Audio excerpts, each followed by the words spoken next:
Thank you everybody for joining us today for our industry update. As always, we ask you to mute your line. We will be recording this, so we will send out the recording at the end, and we'll have this posted on our website. Please use the chat feature if you have questions, and make sure to address them to everyone so that the whole group can see them. With that, I'm going to turn this over to John Longstreet to do some introductions. Thanks very much, Hope, and welcome to everyone today. We have a lot of really valuable information to convey today, so we're going to try to go through it as quickly as we can so that we can fit our window of time. With that, let me remind everyone that the information today is provided for the benefit of our restaurants, hotels, travel and tourism partners, and other friends of PRLA, and it is off the record. It's not designed for press consumption. We entertain any and all press inquiries, but not at this time. So if you're with the press, please disconnect now. We're very pleased to have with us today to go through some of the details of the PPP program, which has been the first round, was a lifeblood for many of our restaurants and hotels across the state. And there's a second round that was authorized in the package that was signed into law by President Trump that is being distributed right now. And so we have with us to help to explain some of the intricacies of the program, the PPP program, Joe Cawley. Joe is a principal with Brown, Schultz, Sheridan, and Fritz, which is the accounting firm that represents PRLA. They do a phenomenal job. I know Joe personally. He's a top-notch accountant, and he's here to give us as much information as he can in a short period of time and answer any questions you may have about the PPP. So with that, I'm going to turn it over to you, Joe. Welcome. Thank you, John. Welcome, everybody. Thank you for having me this morning to talk about some of the items in this new stimulus relief bill, the Consolidated Appropriations Act. It's my understanding that you have heard presentations on at least the second draw of the PPP loan. And I did want to talk about the employee retention credit, because I think that's something very important. And I did want to allow enough time to do some Q&A with those of you participating this morning to be able to ask questions and get those questions answered. So I did put together in the slides that John and his group can share with you, but I don't know that I will touch on all of them in the interest of time. And I didn't want to duplicate items that you may have already, heard about or have already made application for the second draw loan. So Eric, if you want to just cycle through. So hold it right here for a second. So on the agenda, I'm not going to speak too much to the second draw loans. I'll just pick a couple of things to talk about there. We'll get into the tax treatment of the PPP loans, and we'll talk about the employee retention credit. So that's where my focus will be this morning. So Eric, if you want to go ahead and cycle through a couple of these. Let's stop at, let me see. Maybe go back one. Yep, right here. Back at that slide. One more. Yep, right here. So in the second draw loans, one of the things specific to restaurants in particular was the increase of the multiplier on the average monthly payroll costs for those companies that have a NAICS code in the 7.2 code section. You get a 3.5 multiplier on that average monthly cost. So if you were using the same base from the PPP loans in round one, you'll be able to multiply that by 3.5 instead of 2.5 for everybody who's not in that NAICS code. So that's important to keep in mind. If you want to go to the next slide and cycle through to another slide here. Keep going. So back one here. So something to keep in mind with the second draw loans, They did add a new section for additional eligible expenses. And for 2 items in here that may be of interest to restaurant companies would be the covered supplier costs that are necessary for operational expenses under a contract in effect prior to taking out the loan, and covered worker protection expenses. Again, any expenses that you may be incurring for worker protection type costs specifically related to COVID-19, the personal protective equipment and things of that nature. Also in here would be a reimbursement for inventory costs. If you had purchased inventory prior to one of the government shutdowns, there would be some relief in there to cover costs for inventory that may have spoiled because we didn't have the opportunity to use that. Eric, if you want to advance the slide. Again, with the PPP second draw loans, it is going to extend over a period from 8 to 24 weeks. You do have to have at least 60% of the loan proceeds spent on payroll costs. You do have some flexibility with the second draw loans to use anywhere from 8 to 24 weeks. So it's not as static as round 1. If you've consumed your loan in 12 weeks, you can make application at that point for forgiveness in the second round. But the major item would be at least 60% of the loan has to be spent on eligible payroll costs. If you want to advance the slide, Eric. Also picked up through this December legislation, anybody that would have had an EIDL advance, I think they were up to about $10,000 on those EIDL advances. They in the initial round 1, they were carved out and treated as a loan. In this latest legislation, they have revoked that. They are going to treat the EIDL advance the same as the PPP loan itself. And that EIDL advance can be forgiven if you have consumed it, on eligible payroll costs and other eligible expenses. There's also a simplified forgiveness application. So if your loan is $150,000 or less, you can take advantage of that simplification in the forgiveness process. The last day for second draw loans is March 31 of 2021. I think I read something to the effect that about 30% of the available monies in the second round was advanced through the end of January. So we're in, heading to the middle of February. There is still time to make applications for the second draw loans, but I don't know that I would be waiting much longer if you haven't made application at this point. If you want to advance the slide. So again, the loans themselves can be forgiven if you expend the proceeds on the covered costs.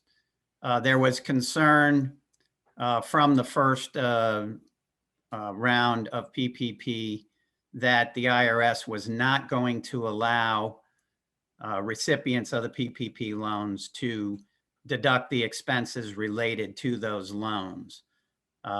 In this latest legislation, the government closed the loop on that, and those deductions are now allowed deductions, and the forgivable income is not subject to federal tax. If you want to advance the slide, Eric. There was concern with that on the Pennsylvania side because Pennsylvania if you were a C corporation, the forgiveness was not taxable for Pennsylvania state purposes. However, if you are a pass-through entity, be it a partnership, an S corp, or a sole proprietor, the forgiveness was subject to Pennsylvania personal income tax because they do not follow the Internal Revenue Code.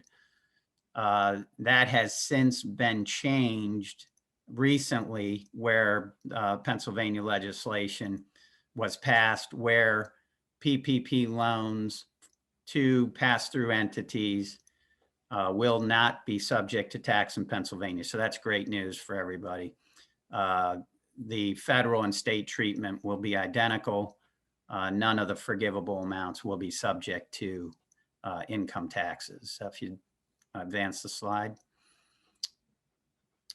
The second change that came in, and probably the thing that everybody wants to hear a little more information on, is the employee retention credit. So when that originally came out in the first wave of stimulus packages, anybody who got a PPP loan could not participate in the employee retention credit as it was originally put into law. With the December stimulus package, the government has changed that, and they are now going to allow eligible employers to go back and claim the employee retention credit. So that even if you did get a PPP loan, if you are eligible, you can go back and get employee retention credits on eligible or qualified wages back in 2019.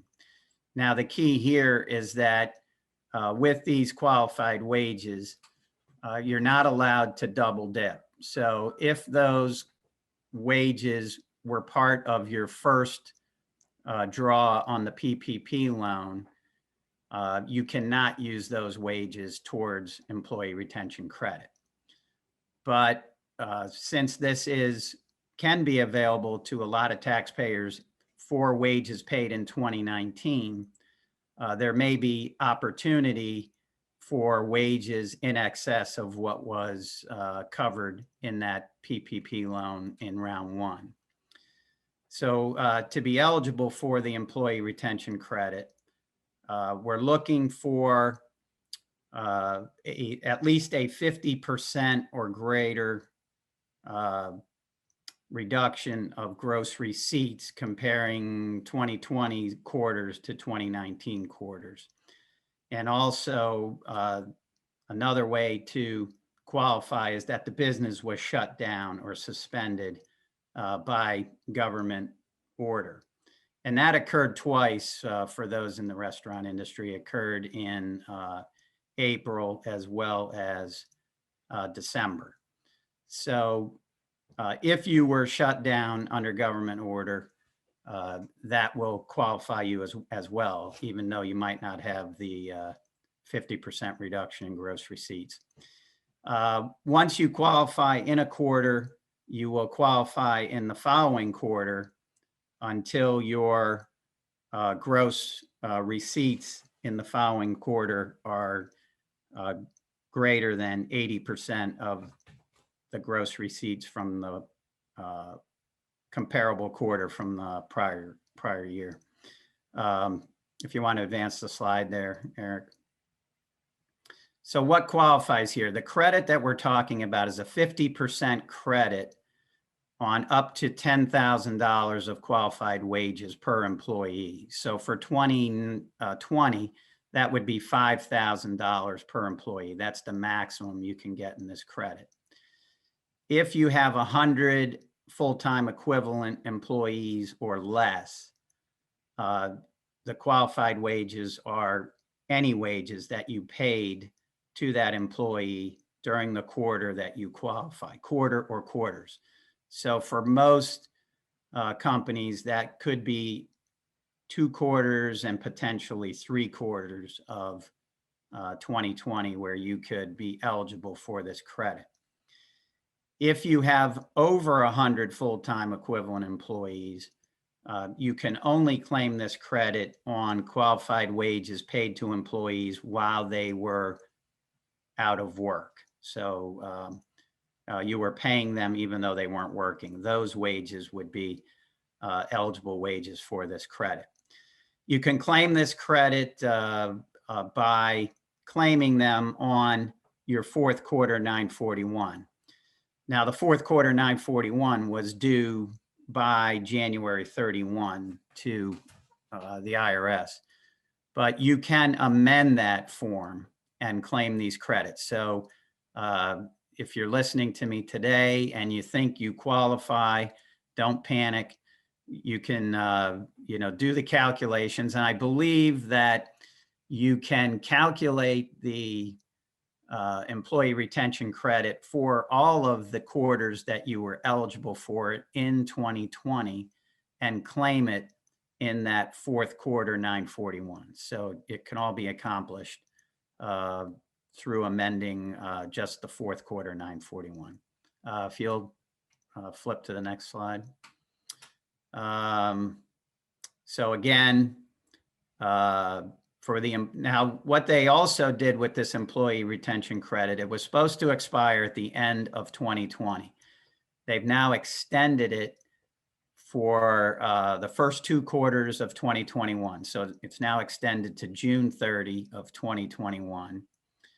Again, it can include employers who are receiving PPP loans. You had to be subject to a shutdown. So again, everybody was in the restaurant industry shut down through January 4th. So that puts you in quarter 1, and you might be able to qualify into quarter 2 based on that fact pattern. And the gross receipts here, if your gross receipts are less than 80% of what they were same quarter in 2019, you'll be eligible for that. If you'll roll to the next slide. The other items with the 2021 credit. Now this is for the 2021 tax credit. They've increased that credit from 50% of the first 10,000 of qualified wages to 70% of qualified wages. So again, this is a big bonus potentially for everybody in 2021. It's going to be 70% of 10,000 or 7,000 per employee. And the other change here is they made it per quarter. So instead of being for the whole year, as it is for 2020, they made it 70% of 10,000 per quarter. So we have this in for 2 quarters. So the maximum credit per employee is $14,000 potentially. 7,000 per quarter. They increased the full-time equivalents for 2021 from 100 to 500. So again, it's going to pick up a lot, potentially a lot more of eligible companies to go after this credit. You can claim it again on your 941 filings, and you also have the ability to file a Form 7200 to request an advance on these credits if you think it's going to exceed the amount of payroll taxes you would be depositing in that quarter. If you go to the next slide. So with that, I will open it up to the group to ask any questions that you may have. We probably have, about 15 minutes here for some Q&A. So if there are questions, happy to take them. Thank you very much, Joe. I'll give you the questions that have come through the chat field, if you don't mind. And I might also comment that on the employee retention tax credit, this was huge for PRLA in 2020 because we were not eligible for the PPP. And it really helped to save us. So it's real money that you should be looking into if you haven't already. The first question was from MG on the 40% non-payroll cost. It's nice that Congress says we can include expenses for damages from civic unrest. I had that situation. However, I've already paid the contractor to replace the windows and made the repairs. So how does that work? Is Congress saying I can deem those expenses as having been paid by the PPP funding, even though I received the PPP funding months after I paid the contractor? I believe that would be the case. I don't, as long as those costs were not reimbursed by any other government funded program, they would be eligible, I believe, even though you're getting the funding here on the second draw loans in January and February of 2021. I believe they would be costs that are eligible, but I don't know with certainty on that, but John, I can, send that back to you that you can circulate it to, That's great. Heidi or Eric will send you the actual question from the chat field so you have it. Too. Thank you. From Julie Brennan, I'm hoping you can answer a PP question I received from one of our members. I know we can use state and local employer paid taxes like PA unemployment towards payroll, but was not sure if we could also use employer paid federal unemployment, FUTA. Do you know? Yeah, the FUTA is not includable in it. It's just the SUTA in that calculation. Thank you. From Dalton, for the retention credit, when they say government restrictions on travel, can a hotel business state that as a reason to get the credit? I'm not sure I followed that one, John. Well, he's saying that that the reason you would get the credit is because there had to be government restrictions on your business. You cited the shutdown. Correct. Dalton's saying because of the government travel restrictions in Pennsylvania, can a hotel business state that as a reason to get the employee retention tax credit? I believe they would, and I'd also be looking at their gross revenue comparables to see if they were eligible under that calculation as well. All right. So, similarly, on the restaurant side from Brad, if we were open for takeout only during the December shutdown, would we still be eligible for the credit, employee retention tax credit, that is, even if we were off 25%, not 50%? Yeah, and that, excuse me, and that's a great question, and that one has been answered. So, what the government is saying there is that if you were shut down by government order, even though you were allowed to be open for takeout, by definition, you are considered shut down for purposes of the employee retention credit. So you qualify under that first test, even if you haven't incurred a 50% or greater gross revenue reduction. Thank you. If you use PPP funds, this is from Crystal, to offset benefits, can you still apply for the employee retention tax credit? I'm sorry, John, would you repeat that one again? If you use PPP funds to offset benefits, can you still apply for the ETC? Yes, yes, Okay. yes, you can. Okay. Are owners that own 50% or less included in the ERTC? Yes, I believe there is a control test on the eligible wages, so that if you are a control employee owner, those wages would not be eligible. But I believe that test is a greater than 50% ownership. So if you have 50% or less, and that owner is not related to another owner in the business that through attribution would make their ownership greater than 50%, they would qualify. Okay, thank you. On the PPP, we took over the restaurant under management contract November 2019, but with the shutdown, our liquor license didn't transfer till August 2020. That's when the business truly became ours. Are we left out in the cold for this round of PPP again? Well, did they get PPP in the round one? I would assume the answer is no.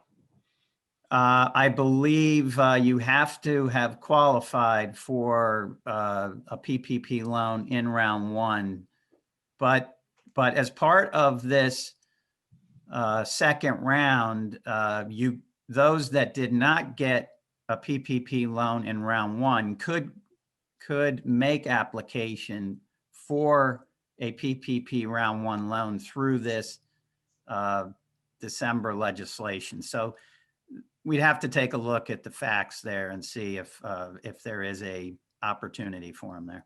Okay. Also from Kevin, if in the tax code, it said that tips are not allowed in the qualified wages allowed, but in another section, it says that tips above $20 are allowed, which is correct.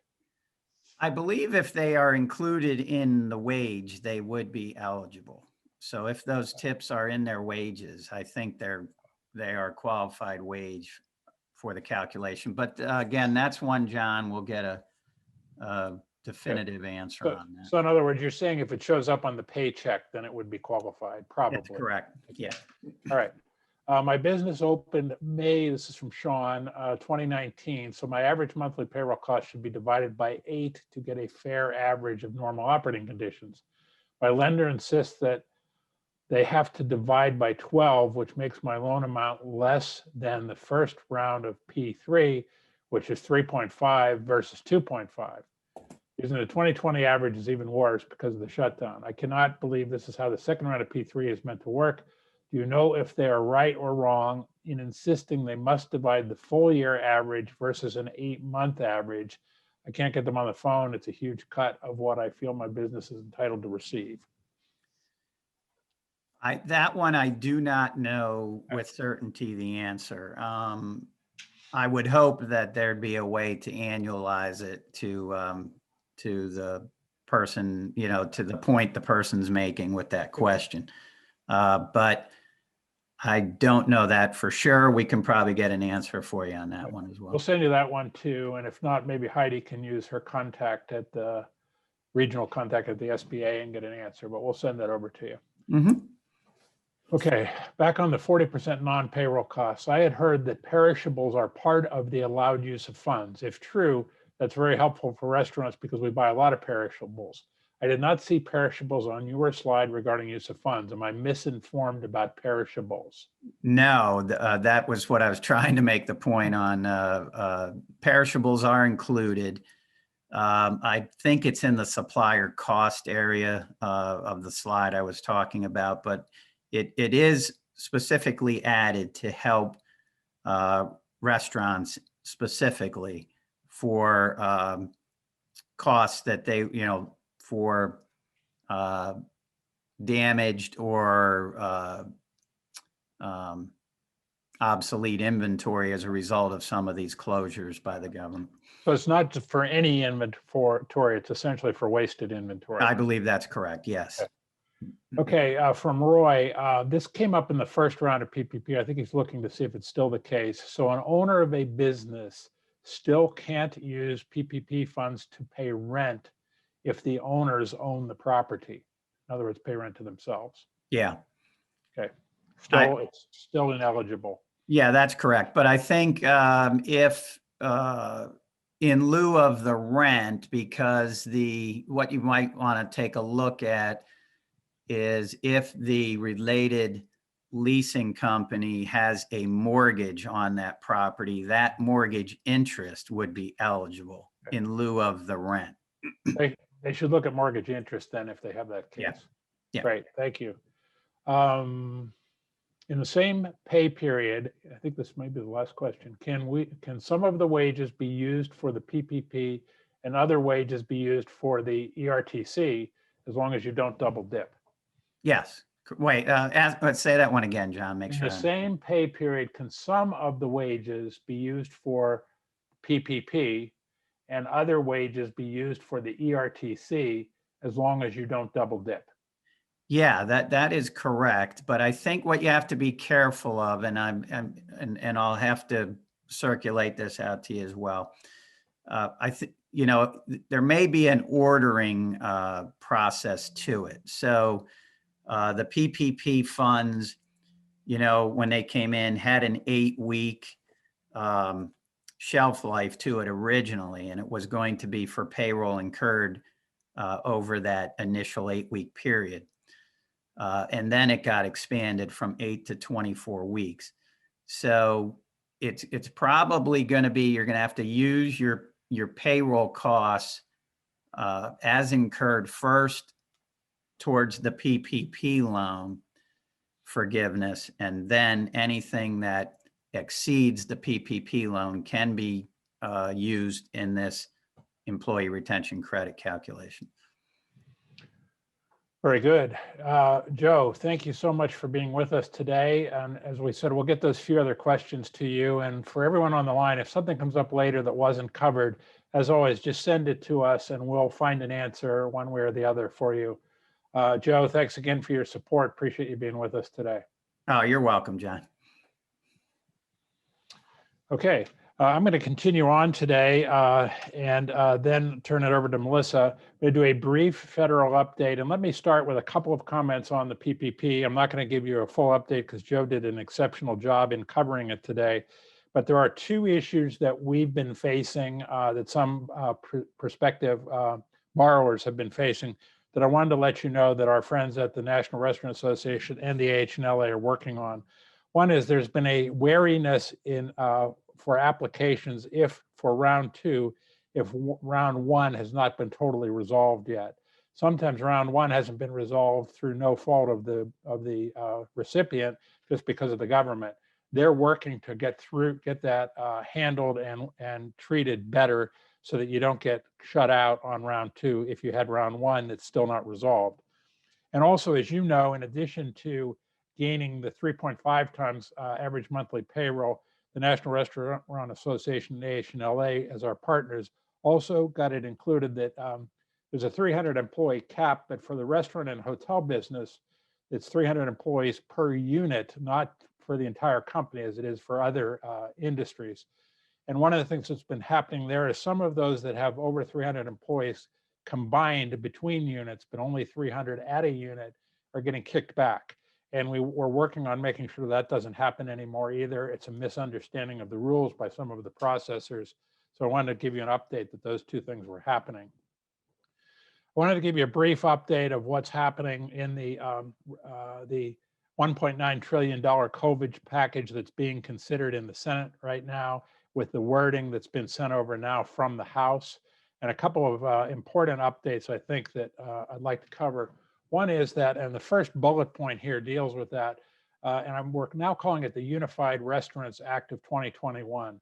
You're all familiar with the fact that there's been two acts called the Restaurant Act, one in the House and one in the Senate, that have had slightly different wording. The Senate version was more inclusive. Both of them are for 20 restaurants or less, but the owners of 20 restaurants or less, but the House version was a bit more exclusive.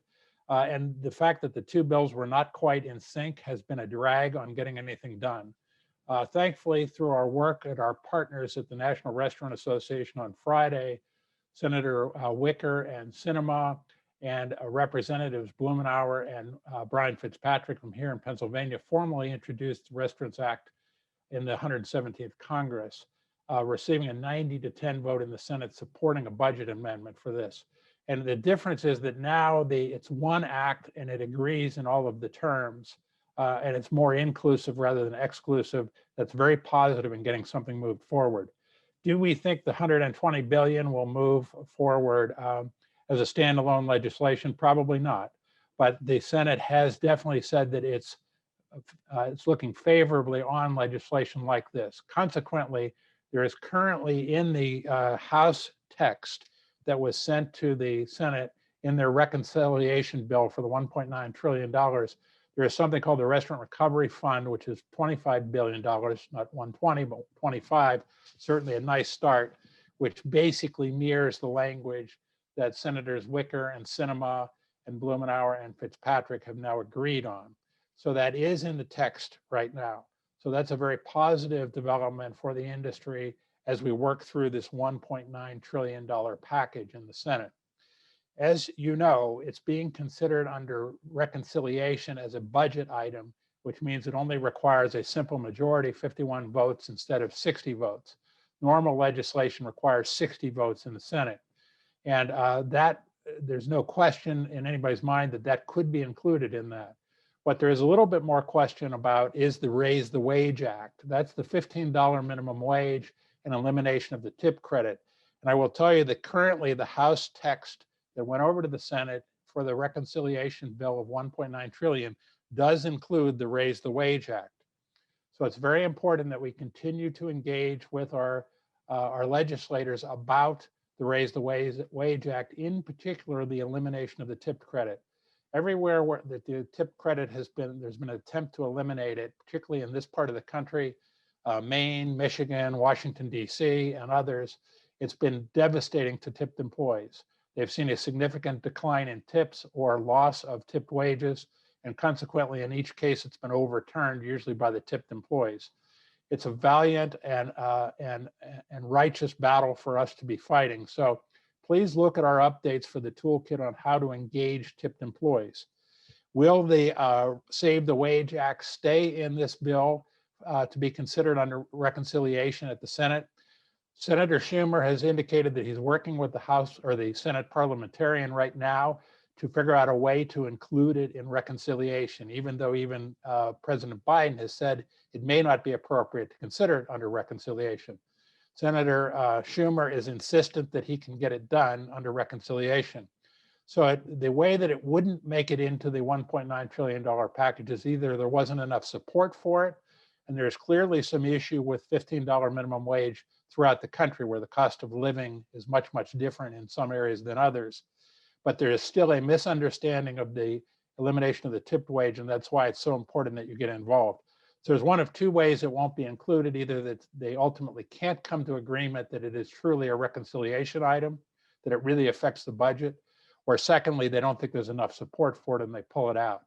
Either way, we've got to make sure that our representatives hear from us about the issue that a $15 minimum wage nationwide, and particularly elimination of the tip credit, would do to our industry. I should say that there's been about 60,000 messages sent to Congress since we began activation on this, but we need to get, and that's really good, but we need to get much more there. So please engage on that, particularly on the tipped wage. Lastly, I just want to remind you that the National Restaurant Association Public Affairs Conference is coming up, and it's going to be a virtual event in April. The details of it are included in on our daily update. We need you to get involved in that as well. Well, we'll be setting up the meetings at the PRLA with our congressmen and senators virtually, just like we've done the virtual roundtables. Those of you who have been involved in them know they're incredibly effective in getting the attention of our legislators, and we really need you to sign up for the Public Affairs Conference. In addition to the roundtables we'll be setting up with legislators, there's a terrific program being put on virtually by our partners at the National Restaurant Association. We'll encourage you all to get involved in that. And with that, I'll turn it over to Melissa. And Melissa, thanks for the opportunity to present some of the webinar today. And of course, we'll take questions later. Melissa, all yours. Thanks, John. Thanks for covering the federal update while I was in the black hole that's the city of Philadelphia yesterday. State update. So we have updates. Yay! Act 1 of 2021, which you all know as Senate Bill 109, was signed by the governor on Friday, about an hour, within an hour of it hitting his desk. So now we know that he can sign legislation that helps the industry. This bill of importance to all of you, as Joe mentioned, checks a really important box for us in terms of ensuring that your P3s are not subject to personal income tax. That is saving businesses about $220 million in taxes that you would have had to pay without that being addressed. So that was a big, as I mentioned, check mark on PRLA's legislative COVID priority list. The other part of that is the $145 million grant program. You don't need to do anything yet. Right now, today, actually this morning, DCED opened up kind of the application process to the counties. So the $145 million is going to be disseminated via a formula to counties. The counties need to determine whether they are using a CDFI or a CEDO to distribute the grants. So the counties have to apply by February 11th and have to be prepared to award the grant, or not award the grants, to determine who is going to be handling the grants by the end of this month. So today, the process for the counties to start filling out the application to receive the funds begins. It is not opening up the application for businesses yet. Business applications could open up as early as March, middle of March, I believe. I don't want to lie. Yes, so by March 15th, whoever's determined to receive the grants can start receiving and considering applications. Those of you that are applying, you're not guaranteed to get it right away. So it's not first come, first serve. It's going to determine those that have lost more than 50% of their revenue because of COVID or experienced a shutdown are going to get first crack at this before it opens up to everybody else. And it is specific to the tax codes relating to restaurants and hotels. Now, I know for those of you that might have multiple locations, I have sent a series of questions over to DCED asking for clarification on a few different pieces of who's eligible. I've also asked DCED, and they preliminarily said yes, to have somebody join our webinar next week to potentially answer some of those more detailed questions. So that will either be next week or the week after. Our biggest questions that we really do have right now pertains to the 300 employees for those that have multiple units, whether the 300 is across all of your locations, whether it's per locations, if publicly traded company includes a franchisee or not. So those are all questions that we're hoping to get clarified over the next week or so. So we still have over a month before you can start applying for this, but I did want to let you know that they are moving forward quickly to get that 145 million out. As you all know, and we all know, 145 million is not enough to save this industry, but it's something, and it's a step, small step, but it's a step to get us through this crisis. So stay tuned to that. We will get you the information, but for your really specific questions, this is going to go through the county. So all of your applications are going to go through the CDFI or the CEDO, depending on which your county commissioners select. So also, the governor did make his budget address last week, which I covered. Actually, no, I didn't cover, did I? He did it at 11:30 on Wednesday. So let me cover that briefly with all of you right now. The governor made his budget address and he decided to shoot for the stars. In terms of it, there are lots of things that we're not surprised by. $15 minimum wage is included in that. Marcellus shale tax is included in that. But the biggest piece that was part of it is probably for all of you would be an increase in the personal income tax.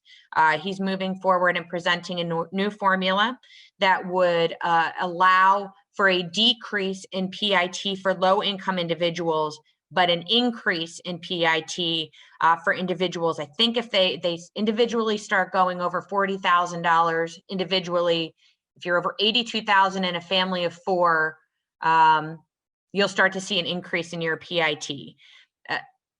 Obviously, even people that, even newspapers that I think lean a little bit more left pushed back on this because why would you want to increase taxes in the middle of a pandemic? And I can tell you that the House and Senate Republicans have already pushed back and said that, they're not looking for an increase in taxes in the middle of a pandemic, especially for all of you that are not corporate owned. That really is a tax on your business going through all of this. So due to that, like I said, the governor makes his pitch, the legislature passes a budget.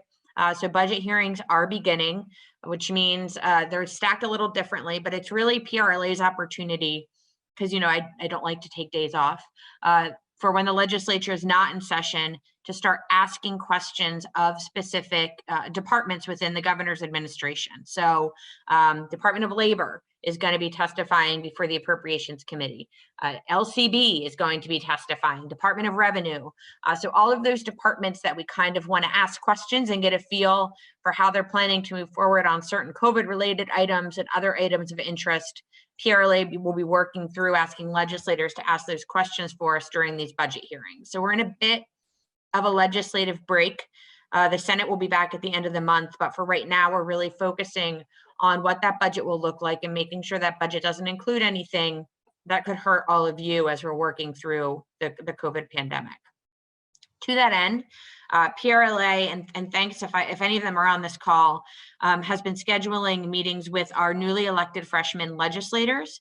Typically, when we have new legislators, I bop around to offices and schedule meetings and have sit-down meetings, and we talk about, you know, everything under the sun, and we can't really do that right now since nobody's allowed in the Capitol. So we've been setting up Zoom calls, and PRLA's officers have been participating in our committee chairs as just an opportunity to elect or educate all of these people who are newly elected about what PRLA is, what we do, why we do it, and what's important to us and our members. So we've started having those meetings. It's just another opportunity to make sure that our association is front of mind when legislators are voting on bills, and thinking about how any bills they vote on could hurt or help our industry. So we've started moving forward with those meetings as well.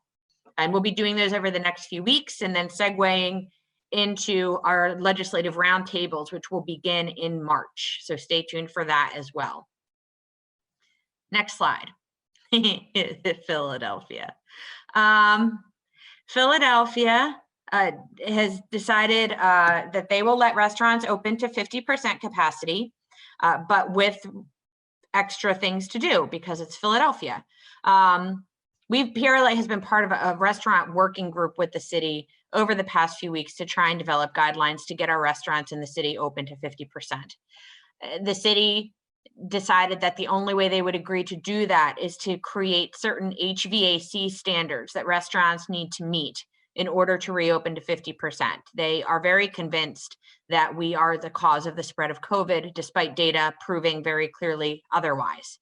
So yesterday, they released their guidance of what they want to do and what restaurants need to do. I'm sure we're going to, there's already there's already a link in the box. If you have an HVAC system, it has to be fully operational. At least 20% outside air has to be circulated by the HVAC. You need to have a MERV 11 filter or higher, and at least 15 air exchanges per hour. I believe hospitals only need 12, but you need to have 15. Exhaust vent has to be a minimum of 6 feet clearance from tables, chairs, or other items. If you cannot achieve any of these things or one of these things, then you need to open up your windows and put in box fans to ensure that there's outside air circulating in. That will either make your restaurant very cold or increase your heating bill, neither of which I think has really been analyzed too deeply in terms of how that could impact your guests. But this is what the city came out with.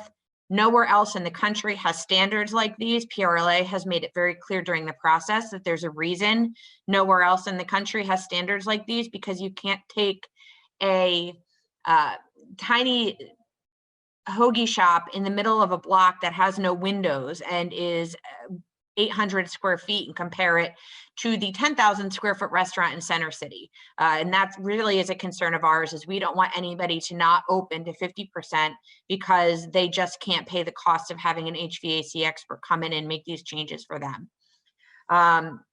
Unfortunately, the city disagreed with us. They did make some changes to the document, but this is where Philly stands right now in terms of you being able to open to 50%. You can do this as soon as Friday of this week. If you submit your application and it's approved, you do have to fill out a form. You probably need a master's in algebra or physics. I'm not quite sure what it is, but it's one of those things that I don't know how to do. Or you need to have your HVAC expert come in and fill out the application for you. And you will be able to open to 50% as soon as Friday if you do that.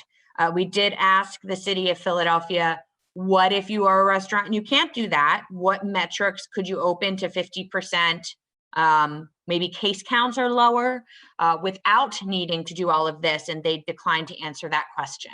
And then, of course, for my great friends in the hotel and catering industry in Philadelphia, you spread COVID worse than restaurants, so you still cannot have any events indoors within the city of Philadelphia, even if you check all of these boxes. So that's the logic that's continuing to be applied, and as you can tell, it's driving all of us at PRLA a little crazy. But if you can do these things, you can get to 50% in Philadelphia, so it's a step.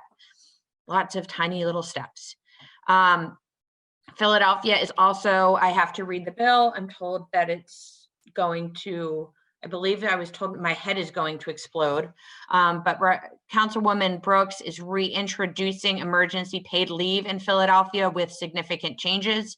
PRLA is going to take a look at it to ensure that we can still get that carve out for our small restaurants within the city of Philadelphia. If not, we will need to be activating you again to push back on that. So stay tuned for that. That's going to be the next big piece of legislation that we're dealing with within the city of Philadelphia. Allegheny County, their Health and Human Services Committee is meeting today to consider additional amendments to their paid sick leave legislation. This is expected to mirror the paid sick leave legislation, the regular paid sick leave legislation in Pittsburgh, not the emergency paid sick leave in Pittsburgh.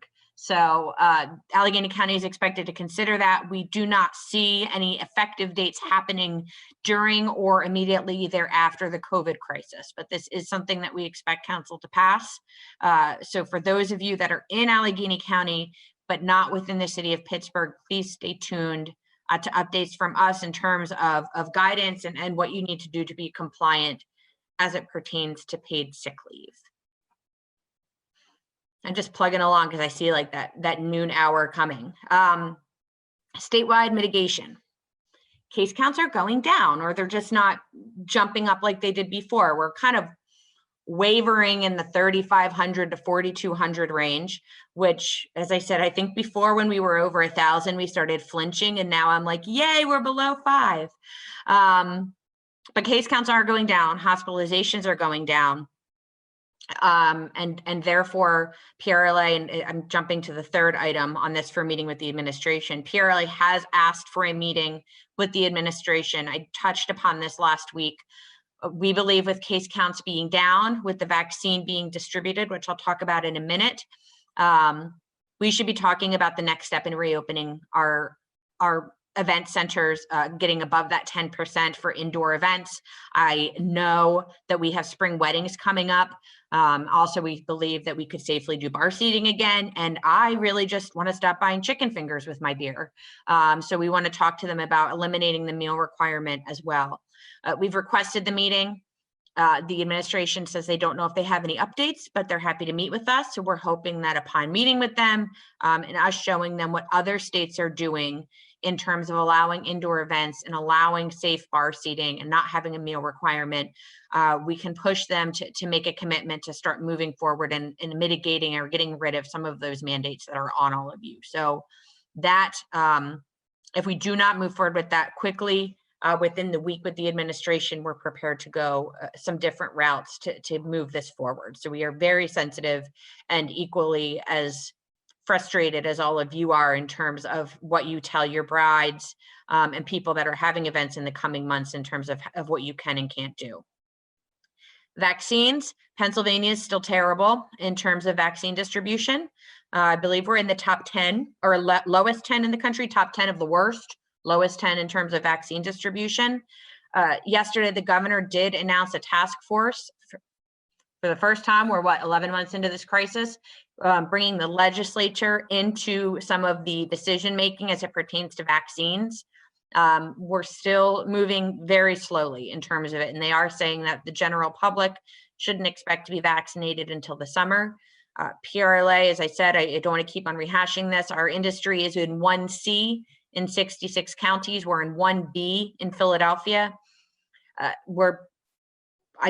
I said, unless that we get the CDC to change us at the federal level, the State Department of Health is not bumping us up.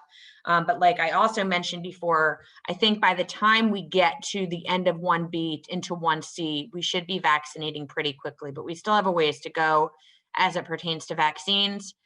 We're still hearing the concerns as it pertains to the variants that are out there and the impact that could have on vaccines. And that seems to be our biggest hurdle in terms of reopening. So I'll reiterate what I said on the webinar last week. When we were in summer of last year, all we heard from the administration was we just need to get the vaccines and then we can return to normal. We just need the vaccines. And now we have the vaccines and now they're saying, but we're worried about the variants. So I wish I had a better answer as to when we will actually be able to start reopening into a normal place. But for right now, that does seem to be what we're hearing. But as other states and cities are reopening, we're hoping that will drive a good conversation with the administration. And I think with that, I can shut up and hope we'll go through the rest of the slides and I'll take some questions. Great, thank you, Melissa. One piece that we have added to our daily updates is on the top part of it, you can link straight to our straight to our calendar of events, which will have all our chapter meetings, all of our ServSafe classes, and any of the roundtables with the appropriate registration links. So please watch that on your daily updates and check out when your next chapter meeting is coming up around your area. And please join these meetings. They are great for networking. They're great for talking about what's happening in your local area. And Heidi has been arranging for some of them, some guest speakers to come in and talk. So please check out what's happening locally at your chapter meetings. The next slide is about our webinars. As Melissa mentioned, it seems like we will have a guest speaker either next week or on the 24th to help talk about this grant programs that are going to be initiated on the county levels. And with that being said, we do have some other webinars that are coming up with our national brands. What restaurants need to do about vaccinating their workforce will be tomorrow, and that one's great. It'll be talking about, attorneys will be talking about policies and how to get your workforce vaccinated properly and some of the ins and outs of refusals by your employees and implementing appropriate programs. Ecolab has some more webinars that are coming out, but next week they're going to be having one about water and sustainability and reducing your impact on your expenses with water intakes and the effect that treatments are. So kind of a webinar talking about pinching pennies and how you can help yourself save some money on your expense side. Again, I think Ben also put it into the chat. Please make sure you're on Carryout PA so that everybody knows what you're offering at your restaurant. And I do believe, and we will send this out through social media, but I think we will be opening up the HARP application for another 200 applications. It'll be a quick open and close, but whenever we have that date in hand, we will make sure to put it out through the daily update and on our appropriate social media platforms. And then next is just, again, the training solutions. Like I said, they are all out on our calendar, and you can register for the classes straight from there. Or if you have questions about remote proctoring and the ProctorU new format for ServSafe, please give me a call. And scholarships, we are accepting until April 1st. So please get this information out to the students in your local area. It's a great opportunity for them to get some dollars to help them go to school in the fall. And with that, I will pass this over to you, trying to go quick since we're getting close to 12. Okay, so I will clarify because we've gotten a few questions on this regarding the P3. You do not need to have your first loan forgiven to apply for the second P3. Now you have to have used your first loan up. So your whatever period you're using, 8 weeks, 10 weeks, 12, 24, you can't use 2 P3s in the same time period, but you do not need to have your first loan forgiven before you can apply for your second. I think there was some confusion on that one. So I just wanted to clarify. Regarding the $145 million, have they said if applicants who otherwise meet the 50% loss of revenue test will be penalized in the award process if they got any P3? You are not ineligible if you got a P3. Now they are going to prioritize somebody who didn't get a P3,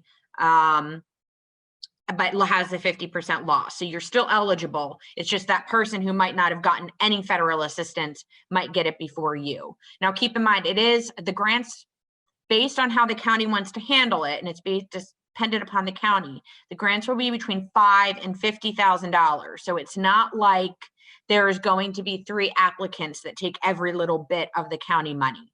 So there is a maximum in terms of what they can give out, and the county can determine whether they want to make it flat grant amounts, whether they want to base it that the person who didn't get any federal assistance might get a little bit more than the person who did. That's all going to be up to the county, is my understanding.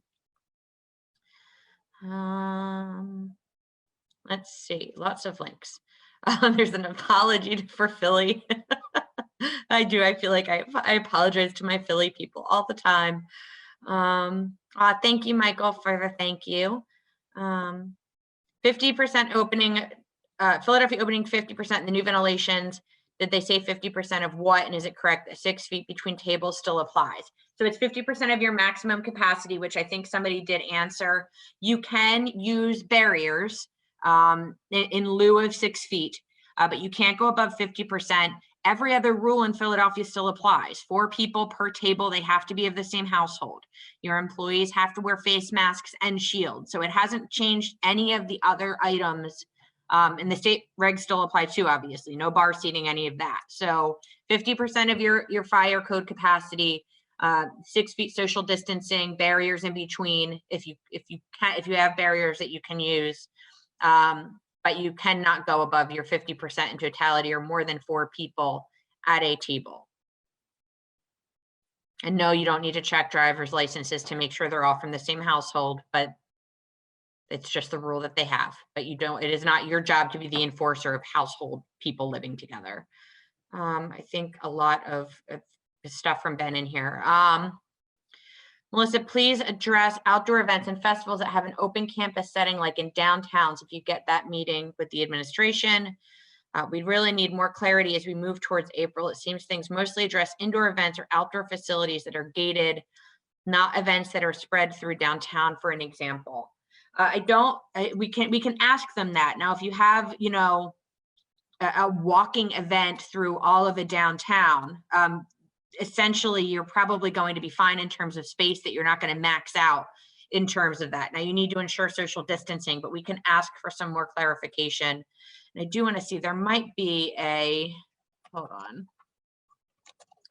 PA. I'm checking one thing really quick because I don't like to speak out of turn. So, I mean, it does say for outdoor events, you can't have more than 2,500. So I would assume for right now, for that answer, you need to limit it to 2,500 people. So if it's a ticketed event, that's where you would be limited if you know you're meeting the capacities, but we can ask for some more clarifications as it pertains to that. Let's see. Okay, thank you for all you're doing to keep us up to date with everything. I'm trying, Shelley. Well, I know we have beat this horse to death a few times. Can you please remind us whether or not we're able to have a bar at a private catered event in a hotel at this point in time? You may have a bar. People may go up to a bar at a private indoor catered event at this time. They cannot sit at the bar. They cannot mingle at the bar. They need to go up to the bar and get their drink, and then they have to go back to their seat to consume their drink. So the rule that your booty needs to be in a seat to eat and drink still applies. So you can have bar service, but they cannot sit at the bar or mingle at the bar, but they are able to go up to a bar and then go back to their seat. Thank yous for the thank yous. Yes, for Donnie, it is still 25 people maximum capacity at outdoor events in Philadelphia, and that's for events. If food and beverages are sold, that is correct. If you have outdoor seating in Philadelphia that is not a private event, it's 50, but then if you get special permission and twirl around a few times and do 12 jumping jacks, you can get permission to go above 50. But for private events outdoors, it's 25 people. And I'm so sad that I have to remember all of these things now, but you guys are making me work my brain today. And I think I'm 3 minutes over, but I got through all the questions, Hope. I'm very impressed. I'm glad that we didn't go too far over 12. Thank you everybody for joining us today. Thank you again, Joe, for presenting that information to us. I think we got a few questions on this, but as always, we are going to record this. It will be up on our website as soon as Kendra is able to convert the file, probably later on today. And you will be getting an email with this information too, so that you can share this with your CFOs. I will look at those questions, Joe, and send them over to you so that we can get them answered a little further. And with that, I hope everybody stays safe. Have a great rest of the weekend, and we don't get any more snow. See y'all next week. Thanks, Melissa. Thanks, Joe.